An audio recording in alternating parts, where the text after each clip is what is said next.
이제 조금만 있으면 중국이 미국을 앞지른다. 이런 이야기들이 쏙 들어가 버렸어요, 대표님.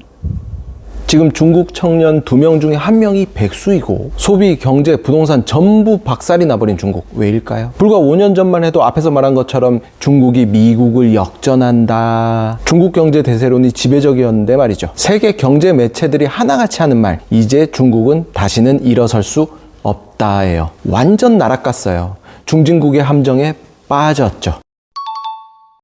중진국의 함정이란 말이 무슨 말인가요? 중국 경제 문제에서 가장 많이 나오는 말이에요. 후진국, 중진국, 선진국으로 빌드업 해가는 과정에 이 저소득 국가가 중진국에서 미끄러진다는 말이죠. 딱 중국의 상황이에요. 대부분의 나라들이 여기서 못 벗어나요.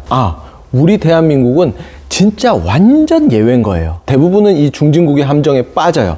자, 그럼 중국이 왜 그런가를 보면요. 첫 번째, 중국 인구가 너무 많아요. 인구가 국가 동력이다라는 말이 있긴 하지만 그것도 어느 정도가 있는 것이지 중국은 그걸 완전 초월한 거예요. 너무 많다. 국가가 감당 못할 정도로 많은데 빈부격차도 엄청 심하다. 인구 과잉으로 망해가는 국가. 이집트하고 비슷하죠. 거기다가 중국 역시 생산 가능 인구는 줄고 저출산과 고령화를 맞이하고 있거든요. 참고로 중국 인구 13억 중에 절반 수준인 6억 명 정도는 월 수입이 17만 원도 안 되는 수준이에요. 처참하죠. 이 빈부 격차를 나타내는 지수 중에 지니 계수라고 있어요. 0에 가까울수록 안정적이고 1에 가까울수록 빈부 격차가 폭망 수준이라고 보면 됩니다. 0.5만 돼도 사회에 막 문제가 막 터지고 0.7이면 막 사회가 혼란한 수준이에요. 근데 중국은요, 2021년 기준으로 봤을 때 0.8에 도달했고요. 지금 더 심해졌으면 심해졌지 덜하지는 않을 겁니다. 경제가 더 악화되었거든요. 참고로 우리는 0.3 정도입니다. 양호하죠, 지니 계수.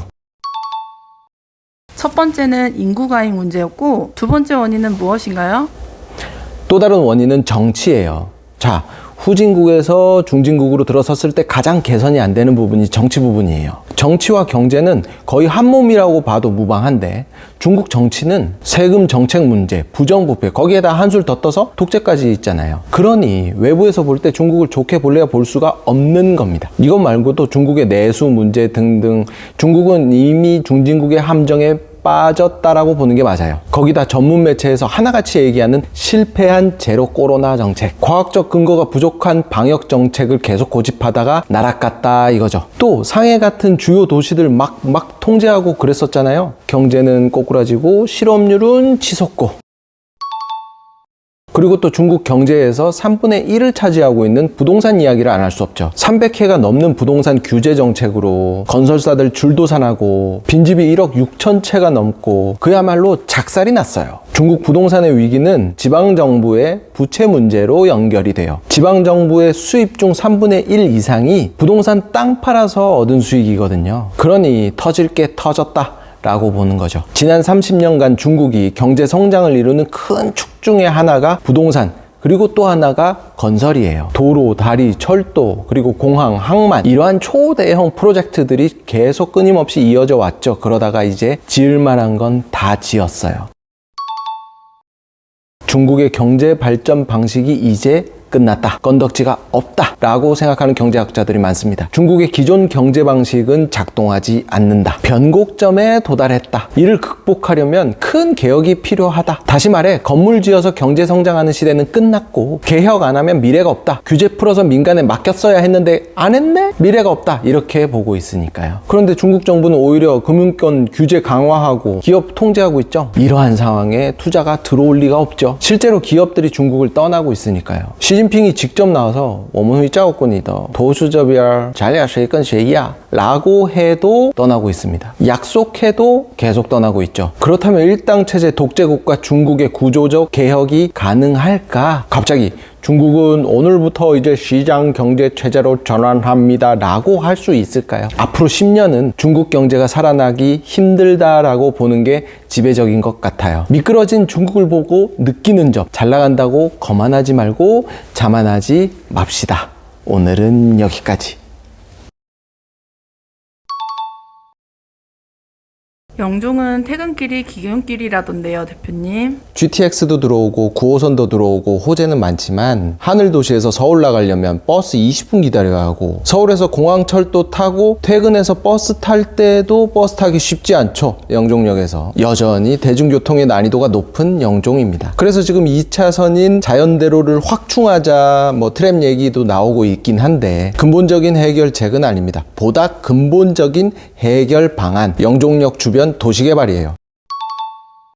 지금 영종역 주변에 아무것도 없죠. 주차장하고 집 몇 채 끝이잖아요. 그러니까 하늘도시하고 영종역에 퇴근 시간에만 버스 타는 영종역에다가요, 퇴근 시간 이후에도 버스 타야 할 여건을 만들어 줘야 한다 이 말입니다. 출퇴근 시간 이후에도 버스에 사람이 타야 버스 회사 입장에서도 버스를 늘려 나갈 거 아닙니까? 버스 회사가 무슨 자선사업가도 아니고 말이죠. 그리고 또 이제 9호선이 지나갈 텐데요, 영종역에 아무것도 없잖아요. 이래선 안 됩니다. 자, 핵심은 이거예요. 영종역 주변에 도시 개발을 해야 하늘도시가 살아나는 겁니다. 그리고 또 지금 영종역에 공항고속도로 타는 길을 보면 서울로 나가는 길만 있고 공항으로 빠지고 들어오는 길은 아예 없잖아요. 공항으로 나가고 들어오는 길이 없어요. 그렇다 보니 서울로만 나가는 길만 있으니 누가 여기를 이용합니까? 그러니까 여기는 영종역은 지금은 흘러가는 곳일 뿐인 거예요.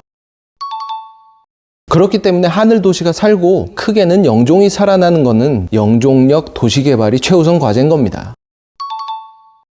그럼 여기 땅값 올라가면 여기 땅 주인들 이득 보겠네요. 대표님 여기 땅 가지고 계신 거 아니죠? 저 박정기 단언컨대 맹세컨대 영종역에 땅 한 톨 없습니다. 그리고 그 얘기 되게 한심한 얘기예요. 어디 가서 그런 얘기 하지 마요.